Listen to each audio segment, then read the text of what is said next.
Welcome to Snaffle Travel's third Zoom chat series from the horse's mouth. Tonight, we're talking to Linda Warren-Davies. Linda is an international four-star FEI judge and young horse dressage judge. Welcome, Linda. Hello, how are you?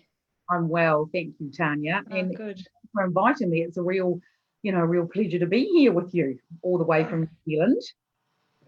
Thank you. So, Linda, just tell us a little bit about your equestrian background and how it all started.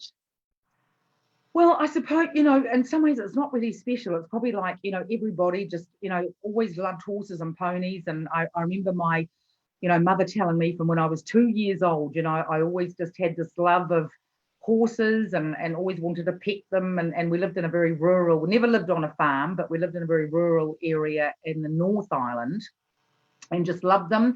Got my first horse when I was 11 or 12 years old. Had to save up for it, and we lived in a residential area, so I had to bike to the paddock.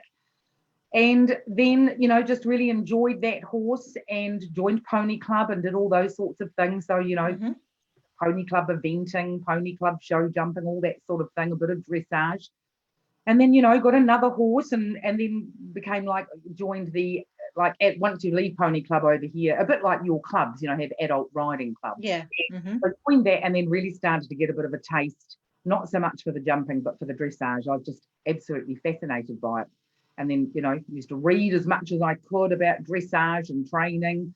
And then it just sort of really went from there, really. So when did you sort of decide to become a dressage judge, and how long have you been a judge? So I've been a judge for just over 30 years. Gosh, it seems a long time.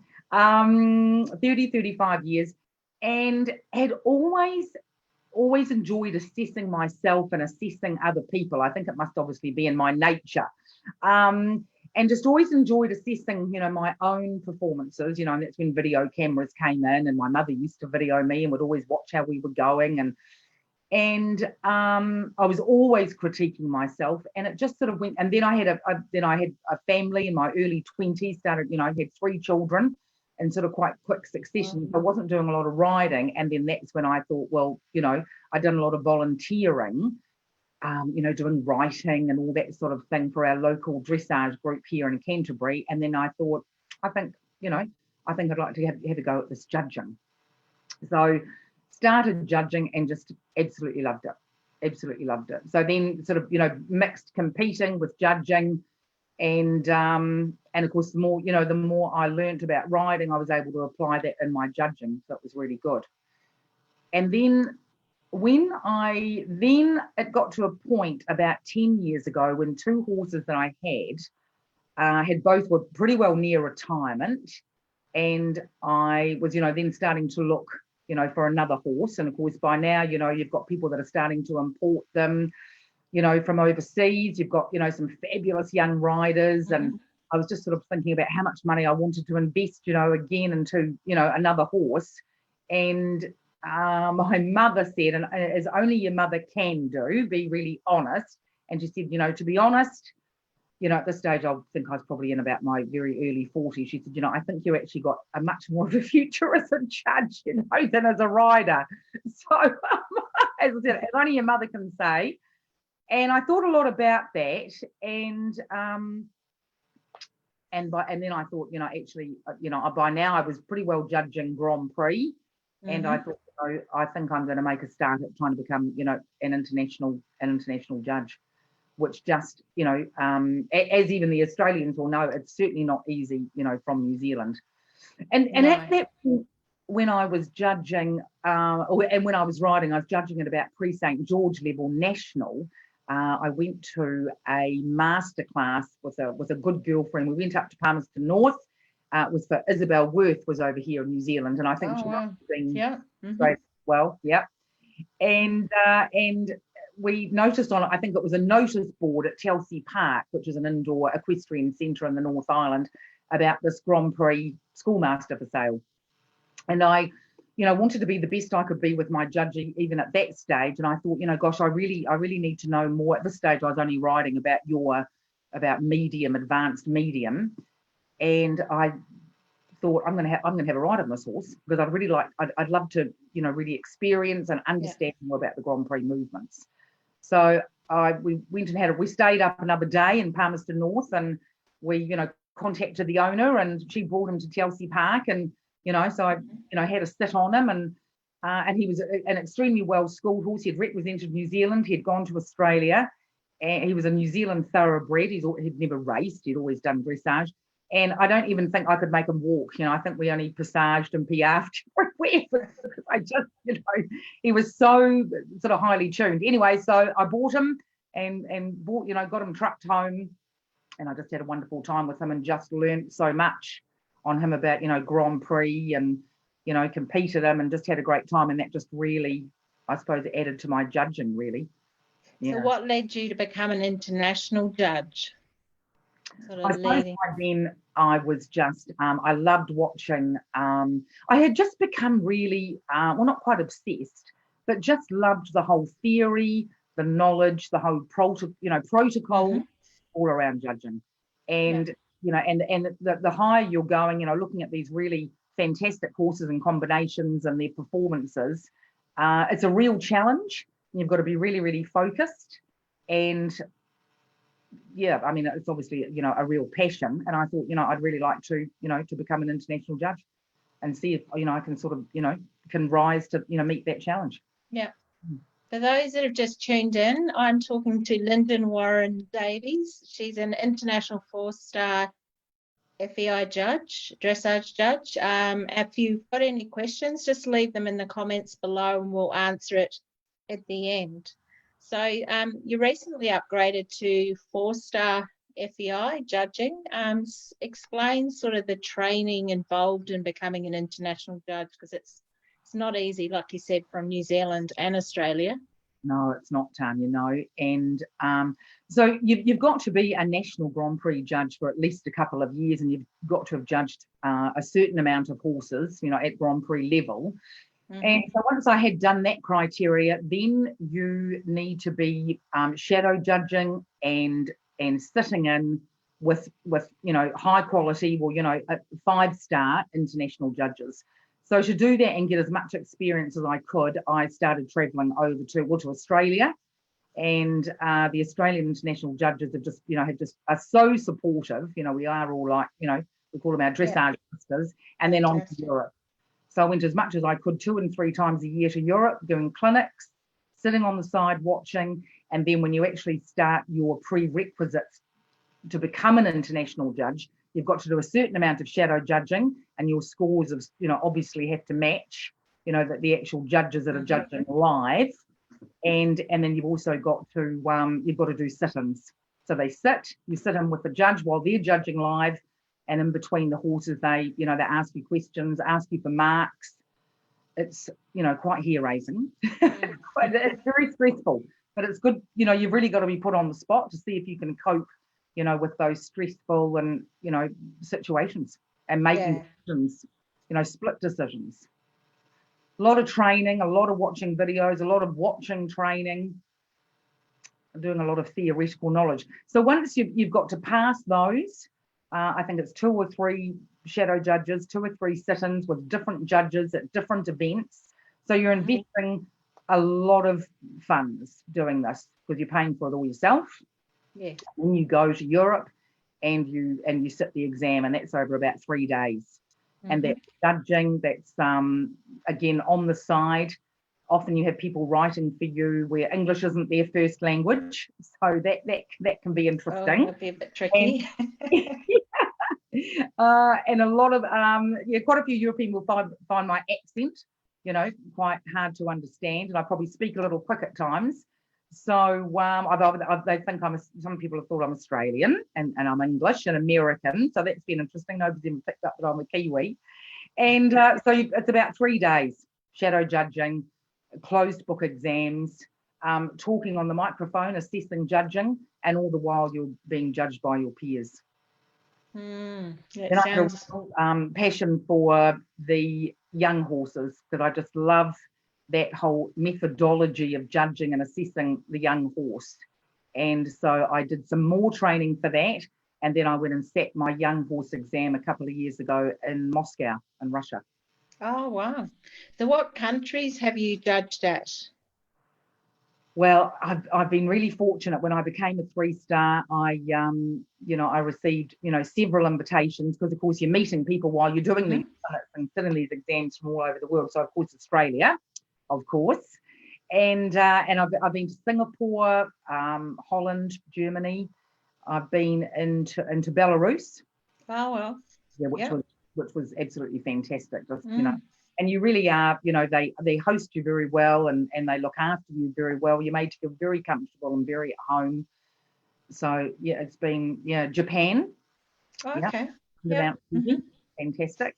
Yeah, fantastic experience, and they do it so well, and all their protocols and things like that. Yeah. So when you're over there, do you get to travel around a little bit and see some really nice scenery, or just mainly the horse shows?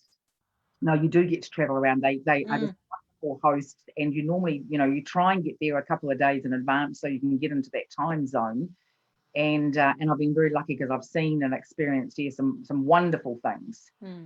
Japan was you'd probably need to get there a bit early, because it'd be hard if you got jet lag and that staying focused when you're judging. And so how many horses do you normally judge in a class? Is it like 30 like here, or? Yeah, I'm pretty sure you can't do any more than 40. Yeah, you certainly can't judge any more than 40 horses a day. So it's sort of between 30 and 40. And you may be doing one, if maybe 2 levels. Yeah, so you might, you'll be doing your Grand Prix, but you might do a pony or a junior or a young rider class as well. And of course, the Inter one as well. So you are doing across the levels, yeah. And it's just fantastic also judging, as exciting as it is doing the Grand Prix and the freestyles. I love doing the juniors, the ponies and the young riders, because they are the future, and watching these kids, they're just so and they haven't all got stunning, fabulous ponies. Some of them are, what you might call normal, but they are just, so many of them are just trained so well. And these kids, judging these kids, when I was in Holland, judging these children that are representing their, countries, Ireland, Scotland, the UK, and then all the little countries in Europe. Yeah, that's a real buzz, actually. Yeah. So you would have seen amazing horses. Do you have any favourites? I now that you can watch everything sort of on video too, everybody's seen, we all know Valegro and Totalism. There are some wonderful horses, but for me, I think the favourite is when you see a combination, and it almost doesn't matter at what level, that has just got absolute harmony, when they're working together as a partnership. So it doesn't matter if it's a name or someone, who we don't know.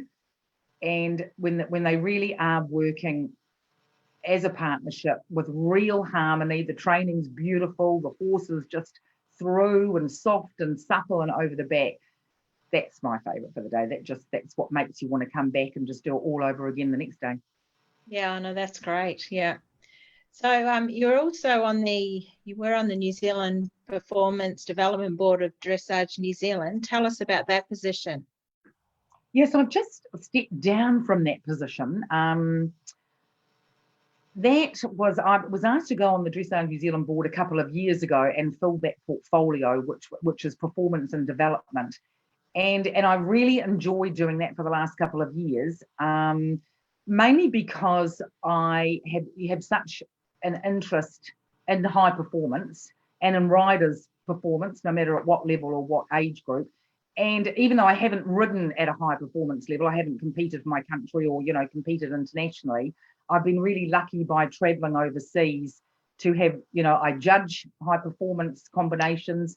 I've been to stables and barns and, have seen squads working overseas. So I've had, I've sort of looked from the outside into the international world, and I really wanted to bring back some, offer some of those experiences into New Zealand.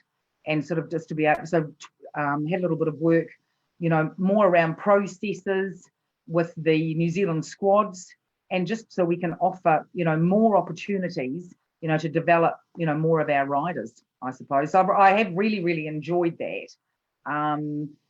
But it was time to step down, let someone else go and carry on with that role so that I could concentrate, more on, family life and my judging, really.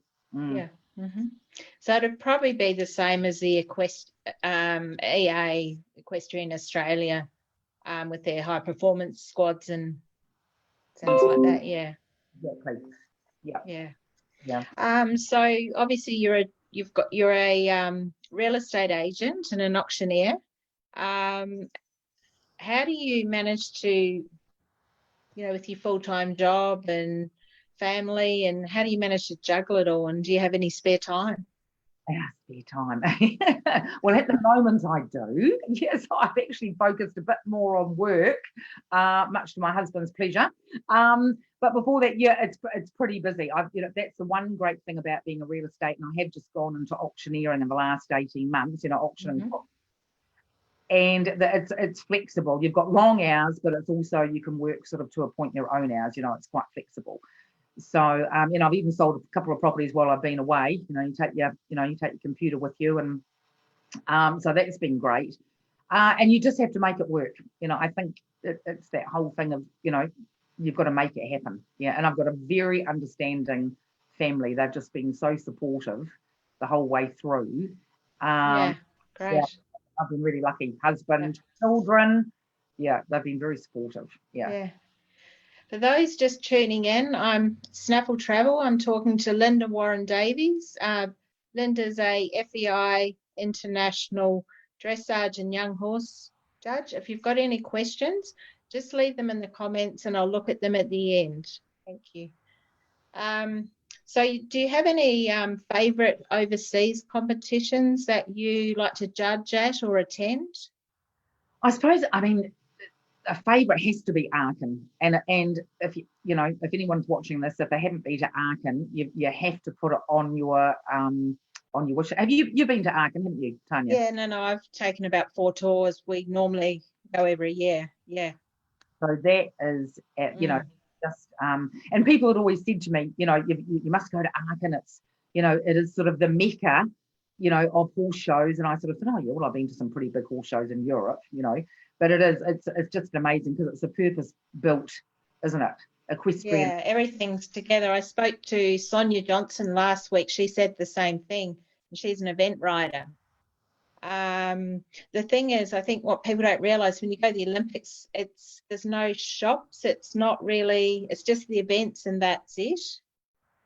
Yeah. Whereas Aachen has everything, and it's all so equipped for the public, aren't they?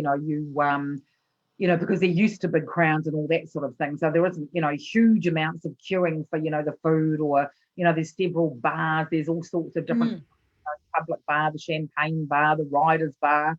There's a bare tent on cross country, and a man comes around with ice creams in the grandstand. It's fabulous. Oh, it's just, it is an amazing. I can't wait to go. I'm hoping to go back next year. Yeah. Well, let's all hope that it's going to be on and we'll all be able to go. That is just a wonderful show. And I was on a seminar there, an FEI seminar, and we got to sit in, I suppose, in like the media area. So that was fantastic.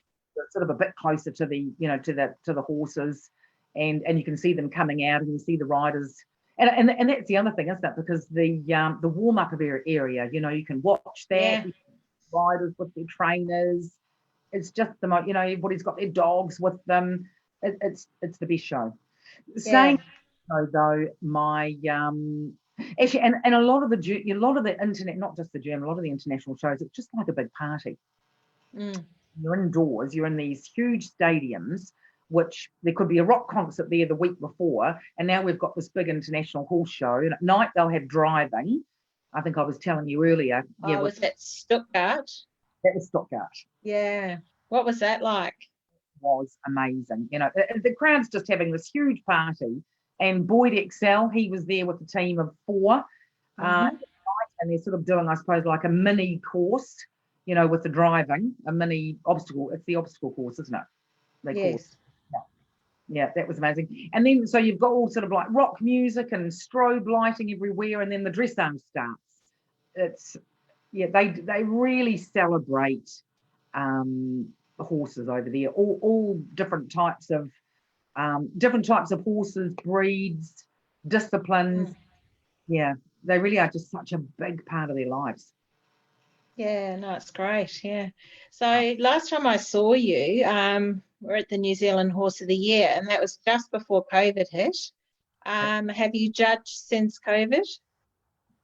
At a local event, so that's right, Horse of the Year, which of course has to be another favourite, because that is just 5 days of just, jam packed with about 12 different disciplines there, hundreds of shops, and since then, so yeah, it was hard to believe we were planning after that to go overseas, and I think to Australia, and then further overseas, and then of course COVID hit. So I've judged at a small local training day a couple of weeks ago, and it was fantastic to be back here, to be back judging.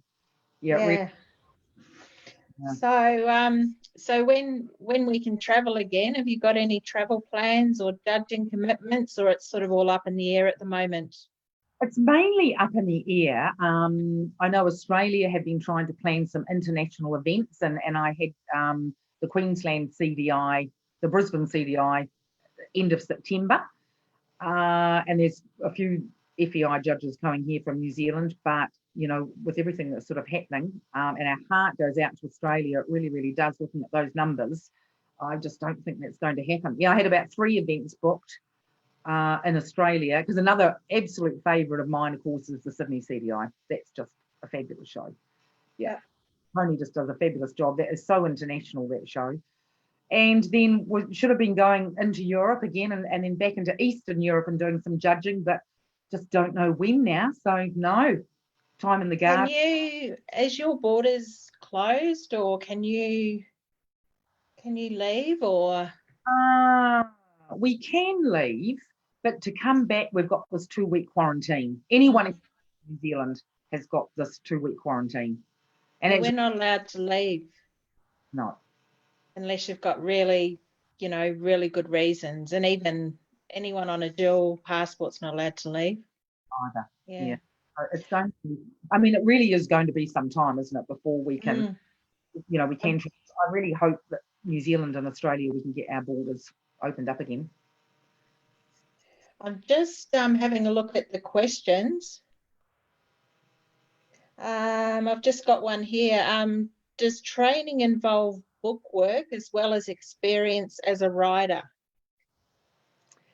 Training to become an international judge, I'm assuming that means. Yes. So you've really got to understand, I suppose, inside out, upside down. Obviously the global language, I suppose, of judging and training is the training scale, the scale of training. So you've really got to understand that, really feel it, because that's what you're assessing. When you're judging in combinations, you're assessing them to that training scale. Yeah. Yeah. What is the dream as an international judge? Would it be judging at a particular event, or particular event or class? What would truly make your career? I suppose it's like riders, isn't it? To be able to judge, have the experience to be able to judge at a pinnacle event, which is obviously the Olympics or a World Cup or the World Games, would just be a wonderful thing to be able to do. To know that you've had that much experience and credibility to be able to do that would be obviously, So what do you have to be a 5-star judge to judge at the Olympics and the World Equestrian Games? Yeah. So there's about 3, 4, actually 5 levels of international judges, which is a bit like international shows. You've got 1 star going right through to 5-star, and that's just gaining more and more experience, more knowledge, theoretical knowledge, judging more shows, and taking a bit more leadership on the ground jury. You need to be understanding the rules inside out. And when you get to now, like I'm a 4-star, that means you can judge now at all shows up to 4-star level. Our World Cup qualifiers, I think maybe some junior or some European championships, so you can judge at those. and then to become, you know, a 5-star, which is a huge thing because there's not very many in the world, you are assessed and invited to become a 5-star. Yeah, wow. Just one more question. What are the things that make you tear your hair out as a judge, and where do people throw their points away? That's what makes me tear my hair out. It's exactly where riders just lose so many marks in such easy, you know, in such simple ways, you know. They really, really do. And even just starting from, you know, entering the arena at A, you know, so let's say in trot or canter, you know, X, halt, salute, immobility for 3 seconds, and then, you know, trot off.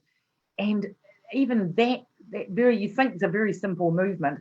And also while you're in the halt, because that's mainly what that movement's about, you want the horse to be still. He needs to be in a really, you know, round outline and frame, you know, attentive on the rider, and then move off. So many times, you know, you've got the horse that's inattentive and looking around, looking up, looking around. The rider, so many riders come in and then they, you know, adjust themselves in the saddle and sort of get themselves all organised like this. And, you know, what could be a 10 or an 8, you know, then unfortunately we've got to give it, you know, a 6 or a 6.5 because practice, isn't it? Yeah. Yes. Yeah. Really is. Yeah. Oh, thank you, Linda. We've really enjoyed listening to you tonight, and we appreciate you giving us your time. Next Thursday at 7:30, we've got Brett Parbury, Australian Dressage rider. So I'd like to say good night and have a great week, and see you same time next week.